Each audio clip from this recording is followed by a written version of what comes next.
How do I maximize my coaching success? We're going to deal with that question right here on the Business Coaching Success Podcast. Let's jump in.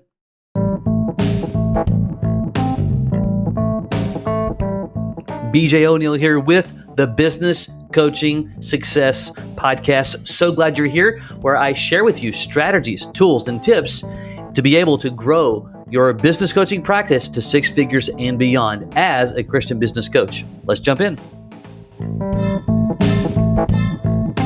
Welcome. BJ O'Neill here with the Business Coaching Success Podcast. Glad that you are here. If you are getting value out of this podcast, whether you watch on YouTube, if you do, subscribe and like means a lot to us. If you're listening on Apple or any other platform, same thing. If you could give us a review, it would mean the world. That helps others to get to know the message, those that are perhaps just like you, who they're coaching or they're looking to start their business coaching practice. And if you're wanting to know more, this can help many people. You can participate in helping do that very thing. So how do we maximize our coaching journey? How do we maximize our success? And while there's obviously, multiple ways, and many, if you want to call it that, ways to accomplish that. But one that's a big one, and it's kind of a framework and certainly a part of, it should become who you are, and that's having a service-centric mindset. That meaning having a service-based, a service attitude towards helping your prospects and your clients. So let me give you kind of the thought, and I've run into this a lot. I kind of did this in my own self years ago, and especially when you're starting out into coaching. And I'm going to give some examples. We want to have a brand, we want to do all this, we want to get clients. We have to do those things, right? But when we have all of that, creating a brand, your logo, the name of your business, how you're going to coach, even doing things like this right here, having a podcast, if you decide to do, things like that. When you have it a me focused towards serving them, in other words, you need this kind of deal, it stands the chance to get in the way and create friction. And I'm going to explain what I mean by that. Because when we set everything up about, I'm going to do this to get a client. If my brand is better, I'm going to get a client. If this, if that, if this, if that. Again, we need those things, but the goal, if you truly want to maximize your success, is to turn it around and make it actually about them, not just for them, okay?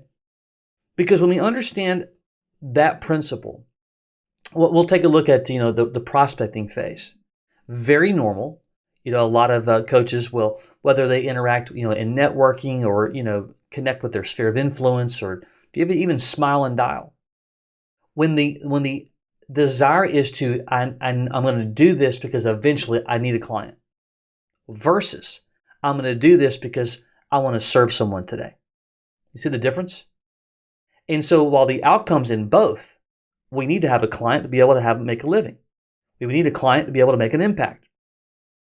But the way we go about doing it can have a dramatic result and even a difference in optimization when we flip it around and have a serve first mentality. Now, I want to be very clear. I'm not suggesting to serve first and coach for free and never get paid. That's not what I mean. What I'm saying is that when our heart and our attitude is completely connected towards serving and solving while we're prospecting and building relationships, everything else changes. Number one, those that are on the receiving end, they see you very different. And I say all the time, if you listen to this podcast, watch some of the training videos, you'll hear me talk about constantly about the idea of transaction. We live in a very heavy transactional world, meaning people are selling a service or selling a product for the sole purpose to sell the service or to sell the product. Versus when we are living in a value add world and a service mindset world, we are wanting to be able to serve and solve, and then the byproduct ends up being a relationship where some of them are going to pay you. So understanding the power of service, number one, as a believer, as a Christ follower, if you are too, then I probably don't have to explain this is showing Christ's love first. right? I mean, to care about an individual, to really listen with empathy, to be able to identify and understand and empathize on challenges and all the things that entrepreneurs and business owners go through. And when we don't have that service mindset first, what happens is as we're kind of interacting with them, hearing their story, we're jumping in quickly to kind of tell them how to do things that, again, that it points right back to just becoming a client. Again, got to have clients. That's going to be the byproduct of having a service-based and a serve-first mentality, okay?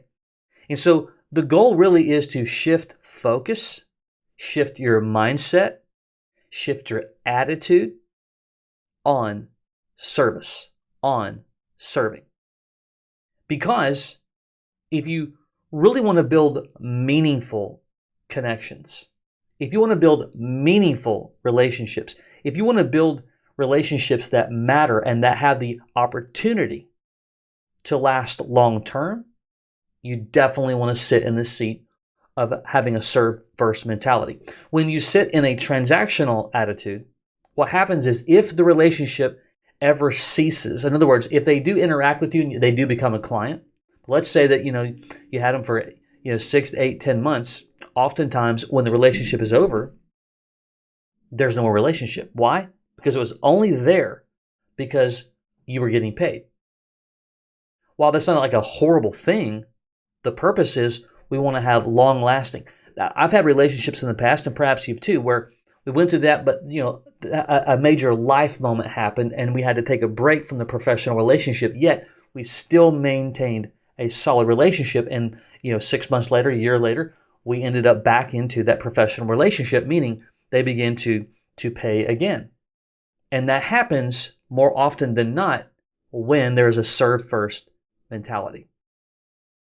So this is just a decision. It's a choice that we make to be able to say, here's my goals, here's my KPIs. And listen, I'm a big believer in goal setting, big believer in KPIs. You have to monitor, you have to measure what gets measured, gets achieved kind of thing. No questions asked. But if we're not careful, we latch onto those goals so much that it prevents us from serving. But then all we're doing is selling, and again, it just moves us back into the transaction. However, when we set those goals up, and for just conversation's sake, if your goal was to get 2 clients this month, right? We certainly want to be able to understand the level of activity that we need to have in order to see that to come to fruition. But if we first have an overarching overview of in those KPIs, in those goals, in those activities, it's about service. And meaning that this person may not become a client this month. It might be 6 months down the road. It might be a year down the road.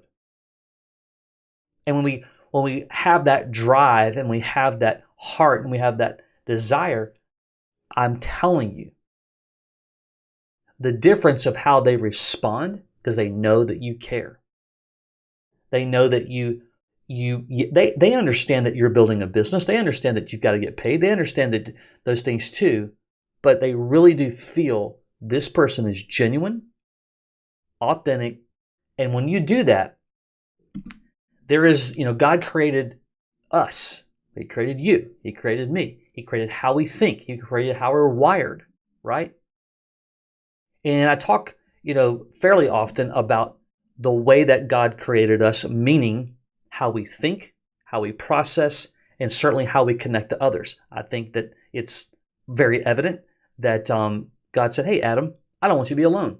And he created Eve, right? And so community and communing is certainly, I won't say it's biblical because that's how it started. But God wants us to have relationships. But he wants us to not be selfish. He wants us to serve. And so meaningful relationships only come in the form when people know that you care. I think it was not Stephen Covey, not Zig Ziglar. Shucks, the name is escaping me. I'm completely botching this right now. It's all about service. That thought will come to me, that quote, and I quote it all the time, but it's literally escaped me. All the fun things when you're doing a podcast, when you just lose your train of thought in midstream. Prayerfully, you're getting the essence of it. So a couple of things. If you're currently coaching, and maybe perhaps you're struggling, and I say struggling, you're just trying to get your sea legs underneath you. Maybe you've only launched in the last few months, and you haven't considered yet a mindset of service. I want to challenge you and encourage you. It's not difficult to do. It doesn't mean you're going to stop your activities. It doesn't mean you're going to slow down your activities. It doesn't mean you're going to completely not care about getting paid. It just means that going about and doing it begins to change. Your mindset, your perspective, your focus, it just shifts while you're doing those things. If you're considering building a business coaching practice, you have a heart, you've thought about it for a long time, you don't know where to start or those kinds of things, I want to encourage you to begin to pray about having a serve first mentality as you build the relationships, regardless of the strategies that you're going to do in connecting with others. Last thing is that as you make this a practice, as you make this a habit, and one of the things we talk about is something that I've created called the 7 habits of a remarkable Christian business coach. And habit number 6 is all about building authentic relationships. But as you're serving, as you're making it a habit, as you're becoming to do it more and more and more, you want to have a focus and a mindset of delivering exceptional value. And that comes out in a lot of different forms. And certainly part of that's going to depend upon how well you know a prospect, how well you know a client, and so on. So it's everything from highlighting opportunities to giving physical things as resources to help. It goes further into, it's a lunch, it's coffee, and a gift. Like all of those things become values. And as you get to know a relationship more, you should consider, digging more into their personal life of their birthday and and anniversaries. And if you don't like to do the card thing, a simple text, hey man, happy birthday, or anniversary, or whatever it may be. All right. I got a text this morning of one of our coaches on our team. We have about 65 plus, at least as of this recording, on our team all across the country. And they had a family member who passed away. And so how I engage with them is going to matter to them. And it should. You don't have to go over the top to deliver value for people to know that you care. You don't. Sometimes the smallest little words of encouragement can mean the world to another individual. Now, sometimes it may need to come in larger form.